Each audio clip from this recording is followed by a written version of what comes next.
Teman-teman, banyak di antara kita yang masih belum memahami bobotnya Allah Subhanahu wa taala. Allah ini teman-teman adalah pencipta yang menciptakan semuanya, semuanya yang dijangkau atau tidak dijangkau oleh mata kita di langit sana, di bumi ini, di kedalaman lautan. Bahkan Allah memperkenalkan dirinya dalam sebuah ayat yang sangat mulia. A'udzubillahi minasyaitonirrajim. Wa ma tasqutu min waraqatin illa ya'lamuha wa la habbatin fi dhulumatil ardi wa la radbin wa la yabisin illa fi kitabim mubin. Tidak ada selembar daun yang jatuh dari sebuah pohon kecuali dia tahu, Allah tahu dari pohon mana, berapa kali dia tersentak, kemudian dia jatuh di sisi mana di tanah. Allah semua sudah tahu kapan dia jatuh, kapan daun itu tumbuh. Dan tidak ada biji yang basah ataupun kering di dalam bumi kecuali Allah sudah catat semuanya di Lauhil Mahfuz. Allah itu latif, lembut dan mengetahui segala sesuatunya. Basir, ya, atas melihat semua segala satunya. Allah Maha Kuasa. Makanya tingkat tertinggi dalam iman, dalam agama kita adalah setelah Islam, kalau dia cuma kerjakan rukun Islam saja namanya Muslim. Tapi kalau dia gabung dengan rukun iman yang 6, sudah mengerjakan sholat, zakat, puasa Ramadan, haji, kemudian diikuti dengan ke-6 rukun iman, yakin Allah perintahkan, yakin malaikat sedang menyaksikan dan mencatatnya, yakin ini diturunkan dalam kitab Al-Quran, yakin ini diperintahkan pada Rasul Nabi Muhammad SAW, yakin dia akan terima balasannya pada hari kiamat, maka dia ikuti dengan rukun iman, dan ini takdir baik takdir buruk ada dicatatkan oleh Allah SWT, maka namanya mukmin. Tapi tingkat lebih tinggi lagi daripada itu, penggabungan antara rukun Islam, rukun iman, dan ada adab mengenal Allah, namanya ihsan. Ihsan itu apa kata Nabi SAW? An ta'budallaha ka'annaka tarah, fa in lam takun tarah fa innahu yarak. Engkau menyembah Allah seakan-akan engkau melihatnya, dan kalau kau tidak melihatnya, yakinlah dia sedang melihatmu. Selalu merasa dikontrol oleh Allah Subhanahu wa taala. Kalau ada di antara Bapak Ibu yang bertanya pada saya, Ustaz, saya sudah coba khusyuk tapi tidak bisa, masih terasa kayak ada hambatan-hambatan, apa kira-kira sebabnya? Jawabannya cuma satu, Bapak Ibu masih memiliki dosa yang menghambat itu. Selama dosa masih ada, yakinlah tidak akan pernah bisa khusyuk, nggak bisa. Makin banyak dosa itu, makin berlipat-lipat, makin diulang-ulang setiap hari, maka makin jauh dari Allah Subhanahu wa taala. Seperti orang yang tenggelam ke dalam lautan, belum keluar ke dasarnya, dia kemudian menelan lebih banyak air, maka makin tenggelam dan bisa meninggal dunia. Seperti itulah orang yang berbuat dosa. Maka berbanyak istighfar, seminggu, 2 minggu, sebulan. Sampai Abdullah bin Umar mengatakan radhiyallahu anhuma, ini sahabat Nabi ya, dikenal dengan sahibut ta'assi, orang yang sangat luar biasa dalam mengerjakan sunnah Nabi SAW. Hal yang kecil aja dikerjain sama dia. Sampai Abdullah bin Umar, saya pernah ceritakan kalau masih ingat kisahnya, bagaimana beliau memberhentikan 70 kafilah haji di zaman pada saat Nabi SAW sudah meninggal, di zaman pemerintahan ayahnya Umar bin Khattab radhiyallahu anhu ajma'in. Beliau pernah memberhentikan 70 kafilah haji, lalu kemudian beliau bilang, berhentilah di sini, tunggu sebentar dan lihat apa yang saya lakukan. Lalu Abdullah bin Umar jalan jauh sekali, orang semua lihat, apa yang dia mau kerjakan nih orang? Ini ulamanya sahabat. Tiba di sebuah pohon, beliau kencing di pohon itu. Kemudian setelah kencing kembali lagi. Lalu Ka'ab bin Malik sahabat Nabi yang lain radhiyallahu anhu berkata, wahai Abdullah bin Umar, semoga Allah merahmati anda, apakah anda memberhentikan kami 70 kafilah ini hanya untuk menyaksikan anda kencing di pohon itu? Jawabannya dengan sangat tegas, jelas, iya. Kenapa? Kata Ka'ab, karena saya waktu haji bersama Nabi SAW, Nabi pernah berhenti di sini, pernah kencing di situ. Jadi saya mau tunjukkan ini loh tempat kencingnya Nabi SAW.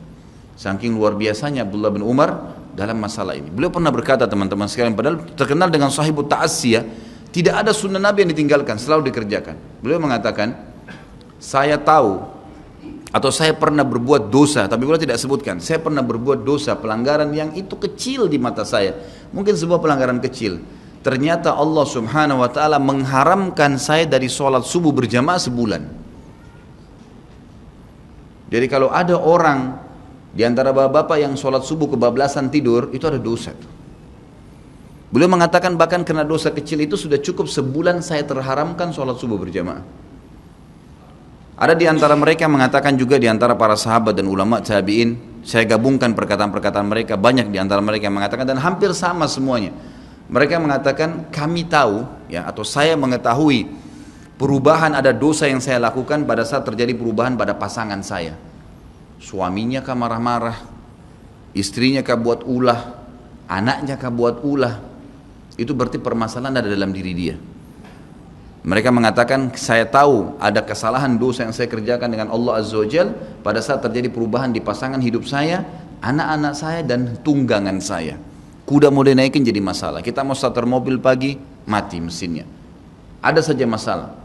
Itu berarti ada kendala-kendala berhubungan dengan masalah dosa. Lihat bagaimana pekahnya mereka menjaga hubungan dengan Allah Azza wa Jalla. Seseorang di antara mereka seperti hadis Nabi SAW yang berbunyi, orang mukmin kalau berbuat dosa kecil saja, maka dia akan melihat seperti sebuah gunung yang berat di punggungnya. Sementara orang munafik kalau dia berbuat dosa besar, dia hanya melihat seperti seekor lalat yang hinggap di hidungnya lalu diusir seperti ini.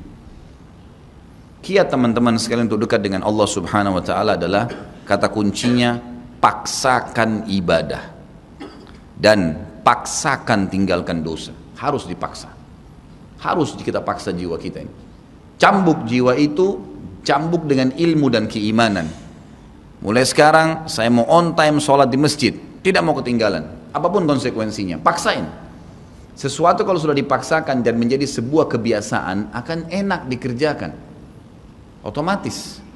Tapi kalau kita kendor, sesekali saja dikerjakan, maka akan luluh seperti biasa umumnya. Begitu pula dengan dosa, paksain diri untuk tinggalkan. Lihat yang haram, turunkan pandangan. Mau beli sesuatu, tahan tangan itu supaya tidak beli. Paksa, nggak ada masalah kok. Tangan kita nggak putus kalau kita nggak beli DVD film yang tidak benar misalnya. Nggak masalah kok, kuping kita nggak copot kalau kita nggak dengar musik misalnya. Alihkan ke Al-Quran, syaitan goda, lawan. Jangan terus-menerus kendor, imannya seperti kerupuk. Sedikit diramas sudah hancur, ini jangan. Sampai kapan Bapak Ibu mau terus berlale-lale dalam jauh dari Allah SWT? Sementara iman itu levelnya sangat jauh. Makin kental, maka makin terus, sampai para ulama mengatakan kenikmatan iman akan terus dirasakan oleh seorang hamba selama dia terus mendeteksi dirinya dan juga dia berusaha bermuhasabah setiap detiknya. Ini sudah ketaatan bukan? Ini sudah ketaatan bukan? Ada kemaksiatan ditolak sama dia, harus begitu. Dan harus kita mulai dengan diri kita sendiri dengan cara memaksanya. Gak bisa enggak. Kita kalau nggak paksa nggak mungkin. Harus Bapak Ibu sekalian. Orang lain telepon nanti kita atau lihat perubahan, kamu alimnya, ingat majelis ilmu seperti ini Bapak Ibu sekalian. Saya sering ulangi kalimat ini. Saya nggak datang jauh-jauh dari rumah saya ke sini untuk menghibur Bapak Ibu cerita dongeng atau hibur Bapak Ibu duduk sini sejam 2 jam. Ini bukan, ini kita sedang bahas wahyu. Wahyu ini penyampaian dari Tuhan, Allah pencipta langit dan bumi untuk membawa pada perubahan. Kalau Anda hadir di majelis ilmu dan Anda pulang setelahnya terasa, ya kenapa ya, saya kayak merasa ada beban nih, kayak saya merasa bersalah, kadang-kadang kita menangis. Itu semua peringatan dari Allah SWT. Ambil, oh ini berarti kebaikan, itu kebaikan. Karena Allah mau dengan perasaan itu kita berubah. Ada perasaan untuk berbuat dosa jadi takut karena sudah ada di pengajian, itu tanda keimanan. Termotivasi untuk mengerjakan ibadah, hadir lagi di majelis, iya. Begitu teman-teman lihat, kamu alim ya sekarang, iya alhamdulillah, saya sangat bersyukur sama Allah. Jangan malu ucapin itu.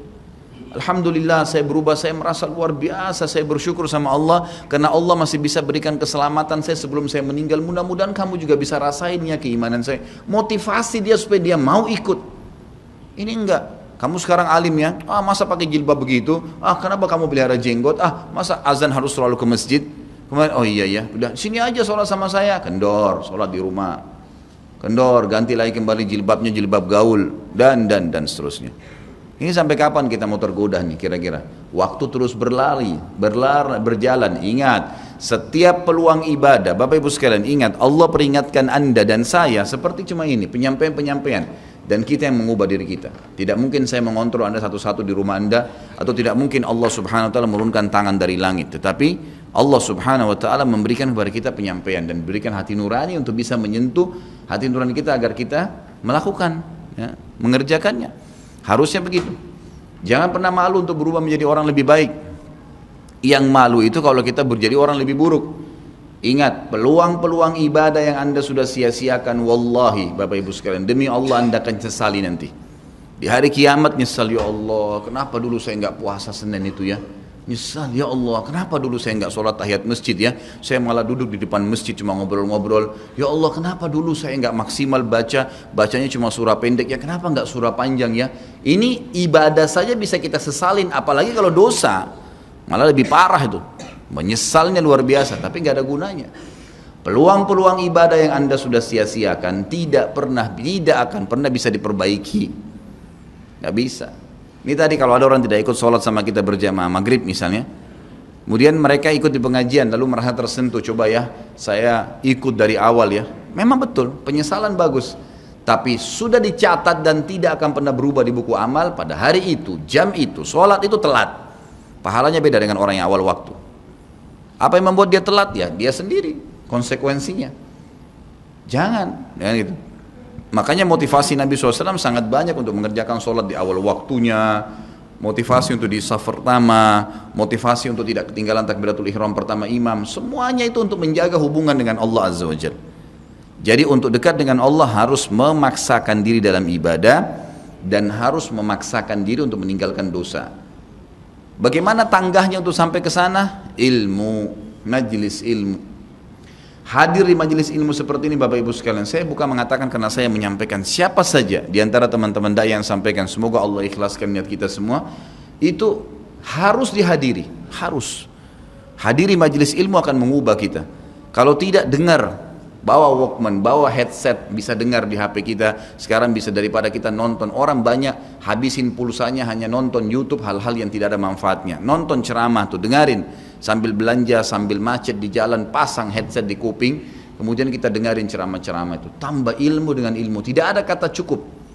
Kata para ulama salaf, ilmu itu, ilmu syar'i yang merupakan tangga membawa kita kepada hubungan dengan Allah yang sangat baik, karena dengan keimanan akan muncul, iman akan muncul dengan ilmu itu, ya dia akan memberikan setengah hidupnya dengan cara kita membayar dia dengan seluruh hidup kita. Nggak bisa. Seminggu sekali itu nggak cukup. Apalagi ada orang sebulan sekali, apalagi ada orang cuman kalau lagi ada waktu lowong, ini nggak bisa. Kita sibuk Bapak Ibu sekalian memberikan makan tubuh kita, makan makanan, minum macam-macam variasi, betul untuk fisiknya sehat, tapi ruhnya kurus, kerempeng, sakit, itu luar biasa. Tapi kalau kita balik, fisik kita yang biasa cukup kenyang sudah, tapi ruh kita berikan kesehatan yang luar biasa. Orang kalau ruhnya yang sehat Bapak Ibu sekalian, semuanya jadi kecil buat dia. Julaibib radhiyallahu anhu sahabat Nabi itu, saking kecilnya badannya itu sampai diangkat oleh Nabi SAW dengan satu telapak tangan karena kecilnya badannya. Tapi di perang ya Uhud dia bisa membunuh 7 orang kafir. Tidak ada hubungannya dengan kecil badannya, tapi ruhnya kuat, besar. Waktu Nabi SAW balik dari perang Uhud dan terkalahkan oleh orang-orang kafir Quraisy dengan hikmah Allah Subhanahu wa taala, semua sahabat waktu itu mati syahid 70 orang di Uhud, sisa 630 orang bersama Nabi SAW, semuanya terluka, dan minimal luka sahabat waktu itu minimal 7 luka, sabetan pedang, hantaman tombak, sobekan, pokoknya luka semua sahabat. Sampai ada sahabat sudah nggak bisa jalan karena kakinya sobek, punggungnya sobek, dinaikin di kuda, tiba di rumah tinggal dibaringin. Lihat bagaimana para sahabat mengetahui bagaimana hubungannya dengan Allah Subhanahu wa taala dengan ilmu yang sudah tertanam yang Nabi SAW tanamkan dalam hati mereka, bisa mengubah segala sesuatu. Subhanallah, tiba pulang menjelang maghrib ke kota Madinah, istirahatlah para sahabat ini, mereka lagi obatin obat luka mereka.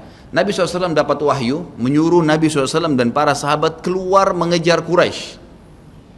Quraisy ini jumlahnya waktu itu ya 1.000 orang, 3.000 orang pasukan Quraisy, yang terbunuh cuma sekian belas saja mereka. Dan mereka sudah merasa bangga dan pulang ke kota Madinah, pulang meninggalkan Madinah, karena Uhud itu dekat Madinah. Kemudian mereka bangga dengan itu. Keesokan paginya habis sholat subuh kata Nabi SAW, wahai sahabat-sahabatku, Allah Azza wa Jalla memerintahkan kita untuk mengejar Quraisy.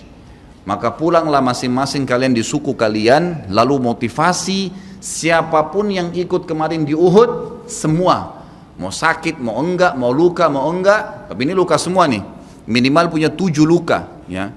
Kita kadang-kadang mungkin kuku kita kecabut aja sudah susah ke masjid. Ini sabetan pedang, sobek, rusak semua tubuh mereka.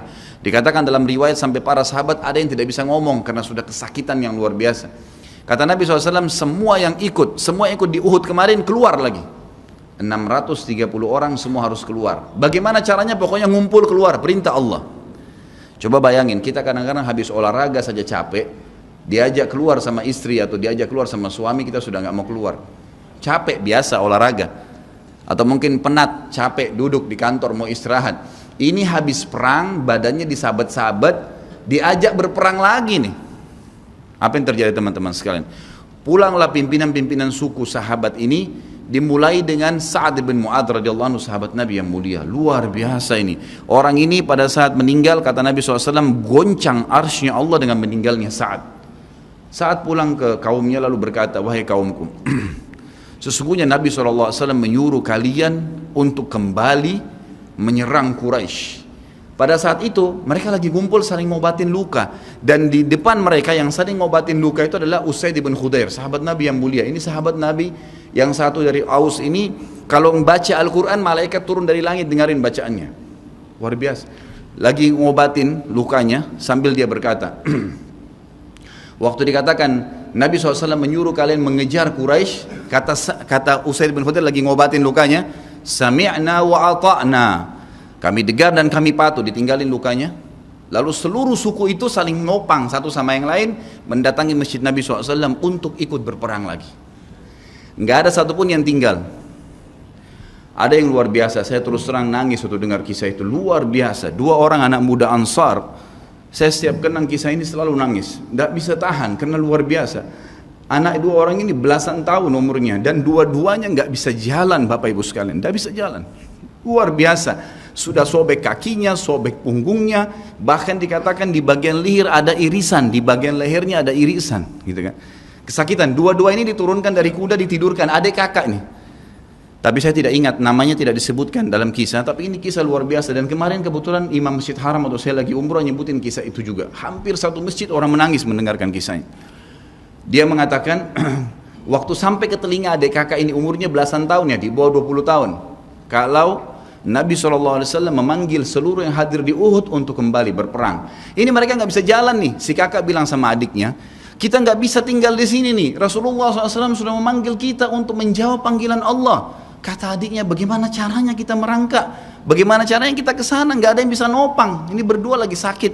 Mereka cuma tinggal sama ibunya. Lalu berkata si kakak, sekali saya seret kamu, sekali kamu seret saya. Mereka saling seret satu sama yang lain, Bapak Ibu sekalian, sampai di hadapan masjid Nabi SAW. Lihat bagaimana iman mereka kepada Allah Subhanahu Wa Taala, luar biasa. Dan ini tidak bisa kecuali kalau dipaksakan. Kalau tidak dipaksakan nggak bisa. Semoga Allah SWT jadikan kita orang yang selalu memaksakan diri untuk ibadah. Karena kalau tidak, kita nggak paksakan, kita akan mati dalam keadaan konyol dan menyesal karena tingkatan-tingkatan di surga akan hilang. Percuma. Gitu. Baik, saya bacakan pasal kedua. Adab terhadap Allah Subhanahu Wa Taala. Seorang muslim hendaknya melihat segala sesuatu yang telah diberikan Allah kepadanya dengan tiada terhingga, yakni berupa kenikmatan yang tak terhitung. Terlindungnya dia pada saat menempel di dalam rahim ibunya, ketika berupa nutfah atau air mani, menentukan perjalanan hidupnya hingga hari bertemu dengan Rabb-Nya Allah Azza wa Jal. Hendaknya ia bersyukur kepada Allah atas nikmat itu dengan lisannya, yakni memuji dan menyanjung Allah secara semestinya. Juga bersyukur kepada Allah dengan anggota badan, dengan cara menggunakannya di dalam ketaatan kepada Allah Subhanahu Wa Taala. Karena mengingkari nikmat, tidak mengakui kelebihan yang diberikan Allah, mengingkarinya beserta kebaikannya, bukanlah termasuk adab kepada Allah. Sebagaimana Allah berfirman dalam surah An-Nahl ayat 53, A'udzubillahi minasyaitonirrajim. Wa ma bikum min ni'matin faminallah. Dan apa saja nikmat yang ada padamu maka itu dari Allah datangnya. Dalam surah An-Nahl ayat 18 Allah berfirman, A'udzubillahi minasyaitonirrajim, wa in ta'uddu ni'matallahi la tuhsuha Dan jika kalian menghitung-hitung nikmat Allah, maka kalian tidak akan mampu untuk menghitungnya. Begitu banyak nikmatnya Allah, Bapak Ibu sekalian. Kita berbuat maksiat, pelanggaran-pelanggaran, tapi Allah masih bisa memberikan kita oksigen gratis. Cahaya masih bisa ditangkap oleh mata kita. Telinga kita masih bisa menangkap suara sehingga mengetahui apa yang diinginkan oleh kita. Setelah bertahun-tahun berbuat dosa, dengan taubat kepada Allah, Allah bisa ampuni. Itu luar biasa. Nikmat Allah tidak bisa terhitung. Rugilah orang-orang yang tidak menyembah Allah subhanahu wa ta'ala. Dan kalau seandainya, kata Ibnu Taimiyah rahimahullah, orang-orang yang bermaksiat kepada Allah itu tahu bagaimana nikmatnya keimanan yang ada dalam hati kami ini, sehingga kami bisa menangis dan kami bisa merasakan dekatnya dengan Allah, bahkan merindukan surga dan selalu merasa diri jauh dari neraka, maka niscaya mereka akan membelah dada-dada kami dan mengambil keimanan itu, karena mereka tidak akan pernah merasakannya.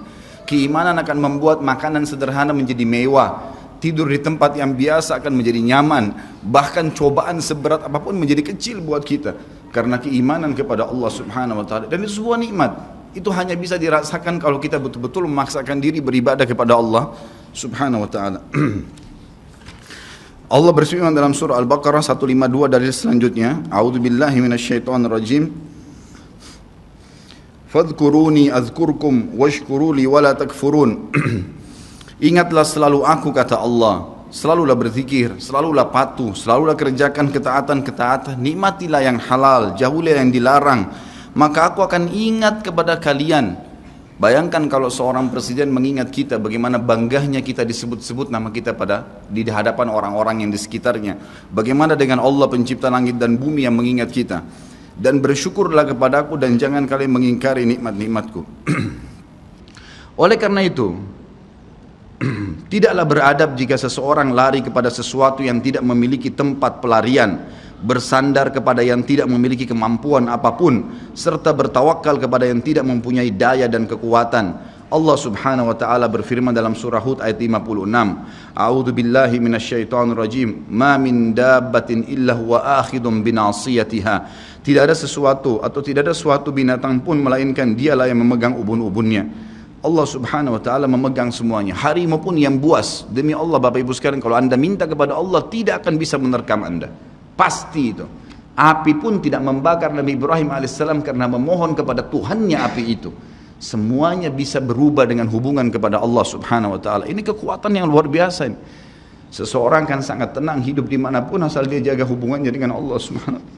Dalam surah Zariyat ayat 50 Allah subhanahu wa ta'ala berfirman, A'udzu billahi minasyaitonir rajim, fafirru ila Allah inni lakum minhu nadhirun mubin.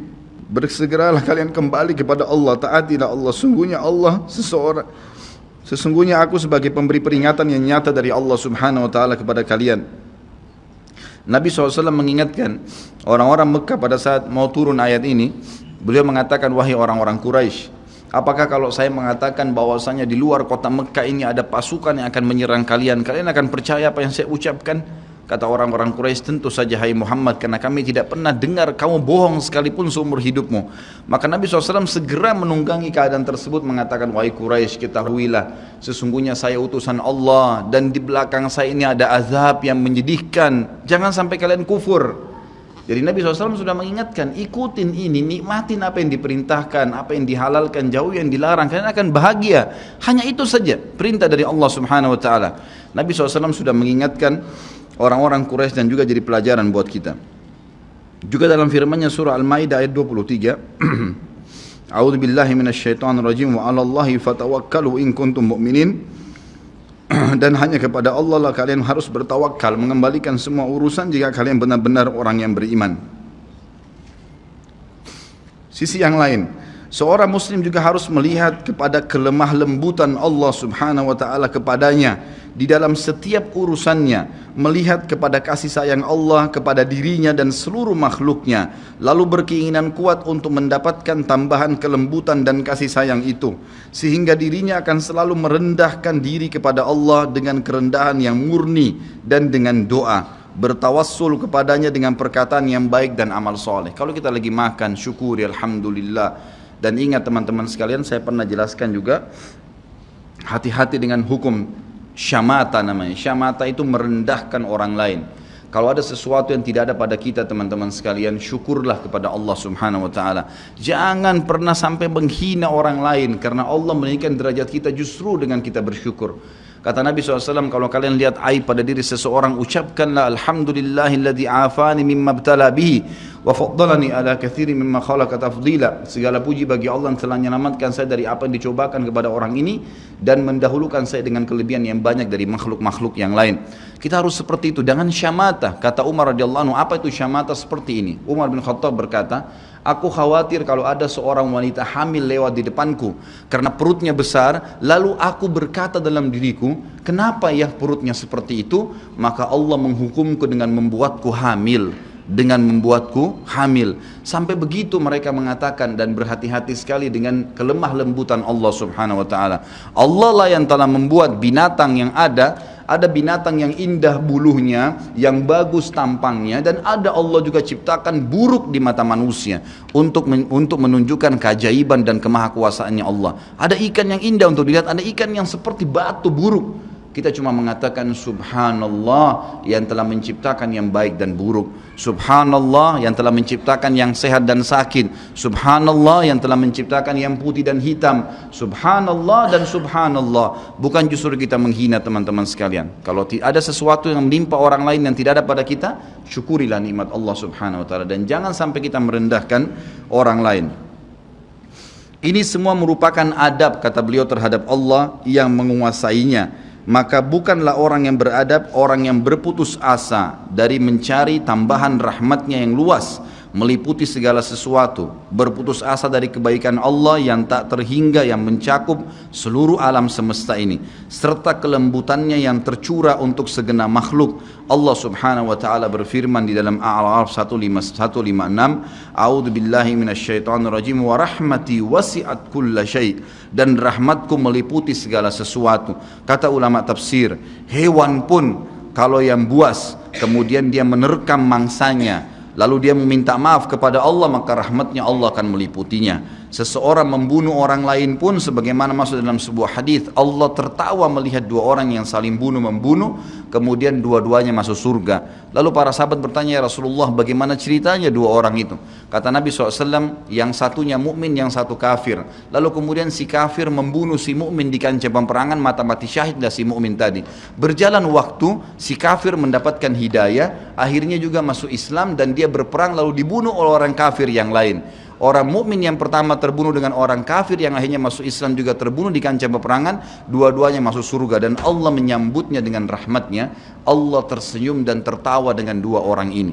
Jadi dengan kemahalembutannya Allah subhanahu wa ta'ala. Dalam surah Asy-Syura ayat 19 dikatakan juga, a'udzubillahi minasyaitonir rajim, Allahu latifun bi'ibadi. Allah itu maha lembut terhadap hamba-hambanya. Makanya dalam hadis yang lain dikatakan, ma nazala linu fi syai'in illa zana. Tidak ada sesuatu dikemasi dengan kelemah lembutan kecuali akan menghiasinya. Dikatakan Allah latif, Allah itu lembut, yuhibbul lutf, dia suka dengan kelemah lembutan, gitu kan. Wa ma nuzi'a min syai'in illa syana. Tidak ada sesuatu diangkat darinya kelemah lembutan kecuali akan merusaknya. Tidak ada manfaatnya mencak-mencak, marah-marah tuh. Emosi habisin waktu-waktu kecuali dalam pelanggaran agama saja. Tapi kalau bukan pelanggaran agama, maka jangan, tidak perlu semua. Dikatakan dalam hadis Bukhari, Nabi SAW kalau berhubungan dengan hak beliau urusan dunia, semuanya ditoleransi. Tapi kalau sudah berhubungan dengan hak Allah subhanahu wa ta'ala, barulah beliau tegas. Ya, ini sifat Nabi Muhammad SAW. Kita baca dua ayat lagi baru kita tutup. Sudah masuk waktu? Surah Yusuf ayat 87, A'udzu billahi minasyaitonir rajim, la tai'asu mir rauhillah. Janganlah kalian putus asa dari rahmat Allah. Sebagaimana hadis tentang orang yang membunuh 99 jiwa, kemudian dia datang kepada seseorang abid, orang ibadah tapi tidak punya ilmu. Apakah Allah masih akan ampuni saya? Dia mengatakan tidak mungkin. Kamu membunuh 99 jiwa. Lalu kemudian dia membunuh orang itu, kata Nabi SAW, digenapkan 100. Kemudian dia menemui seorang yang alim, lalu dia bertanya, apakah Allah masih ampuni saya dengan 100 orang yang sudah saya bunuh? Maka kata Nabi, kata orang tersebut, tentu saja. Allah rahmatnya telah meliputi segala satunya. Allah akan terima taubatmu. Maka dia bertaubat. Pada saat dia bertaubat orang tersebut kepada Allah SWT, lalu dia mau pulang setelah bertaubat, lalu dia meninggal tengah jalan. Kata Nabi SAW, Allah mengutus 2 malaikat, satu malaikat rahmah, satu malaikat azab. Malaikat rahmah akan membawa ruhnya yang memperlihatkan taman dari taman surga, dan malaikat azab memperlihatkan lubang dari lubang neraka. Maka datanglah malaikat yang ketiga menghakimi di antara keduanya, lalu kemudian malaikat ini mengatakan, yang datang ketiga yang menghakimi 2 malaikat yang sedang memperebutkan orang yang tadi baru taubat ini, ukurlah jejak kakinya.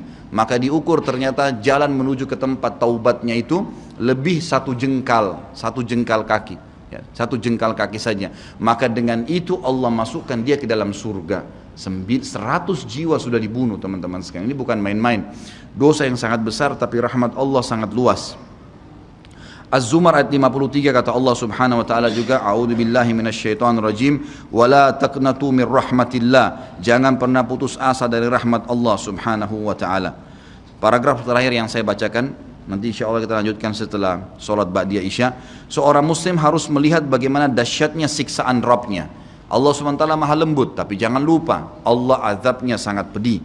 Seorang muslim harus melihat bagaimana dahsyatnya siksaan Rabbnya, kerasnya azab dan kecepatan hisabnya. Kalau datang seketika, gitu kan? Dan tidak ada yang bisa bendung, sehingga dia bertakwa atau takut kepadanya, menjaga diri terhadapnya, serta meninggalkan segala kemaksiatan. Maka ini pun merupakan bentuk adab kepada Allah, sehingga tidaklah seseorang itu beradab menurut orang-orang yang berakal apabila ia menentang Allah dan berlaku aniaya atau zalim. Padahal ia seorang hamba yang lemah, namun justru menentang Rabb yang maha perkasa lagi maha kuasa, maha kuat lagi maha perkasa. Dan Allah berfirman dalam surah Ar-Ra'd ayat 11, A'udzu billahi minasyaitonir rajim, wa idza aradallahu biqaumin su'an fala maraddalah wa ma lahum min dunihi min wal. Dan apabila Allah menghendaki keburukan terhadap satu kaum, maka tidak akan pernah ada yang bisa menolaknya, dan sekali-kali tidak ada pelindung bagi mereka selain Dia.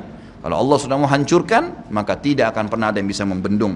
Juga dikatakan dalam surah Al-Buruj ayat 12, A'udzu billahi minasyaitonir rajim, inna batsya rabbika lasyadid. Sesungguhnya azab Rabbmu benar-benar keras. Jadi teman-teman, jangan tantang Allah. Kalau Anda buat dosa, lindungi, tutupilah dan bertaubat kepada Allah. Jangan tantang, enggak mungkinlah, masa Allah haramin, ya sudah diolok-olok orang yang berbuat ketaatan, ini berbahaya. Karena kalau datang azabnya Allah, Bapak Ibu sekalian, menyakitkan sekali, sangat luar biasa.